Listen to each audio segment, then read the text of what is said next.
சட்டமன்றத்தில் போய் ஓட்டு போட்டு மக்கள் பிரச்சனையை பேசுங்கன்னு சொன்னா கிட்டத்தட்ட 2500 ரூபா பணம் தரல, கரண்ட் பில்லு கட்ட முடியாம அவன் நகையை அடகு வச்சு கரண்ட் பில்லை கட்டிட்டு திரிறான். குறுவை சாகுபடிக்கு தண்ணி இன்னும் சேரல, டீலிமிட்டேஷன்ல என்ன ஸ்டாண்டுன்னு தெரியல. ஆணவ படுகொலைகள் 7-8 கிட்ட நடந்துகிட்டு இருக்கு. இங்க பெண்களுக்கு எதிரான வன்கொடுமைகள் அங்கங்க அதிகரிச்சுக்கிட்டு இருக்கு.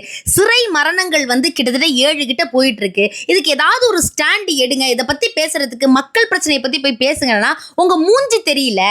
நீங்க ஒரு பெரிய டிவி மாதிரி போட்டு இங்க வச்சீங்கன்னா நாங்க பார்த்துப்போம். நீங்க ஒரு ஸ்கிரீன் வைங்க, இங்க அவங்க மூஞ்சி நீங்க சிரிச்சா எங்களால பார்க்க முடியல. அது அங்கெல்லாம் ஏன்னா இதுக்கா நீங்க சட்டமன்றம் இதுக்குதான் உங்களை ஓட்டு போட்டு அவர் மூஞ்ச பார்க்கறதான் போய் உட்கார வச்சாங்களா உங்களை? இல்ல நான் கேட்கிறேன், மக்கள் பிரச்சனை பேசுறதுக்கு முடியல. இதெல்லாம் போட மாட்டாங்க. எங்க இந்த இவரு காசு கொடுத்து வாங்கி வச்சிருக்காங்களா இந்த சிஎம் காசு கொடுத்து நிறைய நியூஸ் சேனல் ஃபேன் பேஜ் மாதிரி இருக்கு அதெல்லாம் பாக்குறதுக்கு. அவங்க இந்த பிரச்சனையெல்லாம் பேச மாட்டாங்க. என்னங்க எவ்வளவு பிரச்சனை இருக்கு, நீங்க மூஞ்ச பார்க்கணும்னு சொல்றீங்கன்னு எந்த சேனலும் பேசுறதுக்கு அவங்களுக்குலாம் முடியவே முடியாது. அதுக்கப்புறம் நம்மளோட நிர்மல் குமார் அண்ணன் சட்டமன்றத்தை வன்மத்தை கக்கும் இடமாக வைத்துக்கொண்டு நீங்க கரூர் கம்பெனியில ஆரம்பிச்சு மணக்க பாத்ரூம்ல முடிக்கிறீங்க.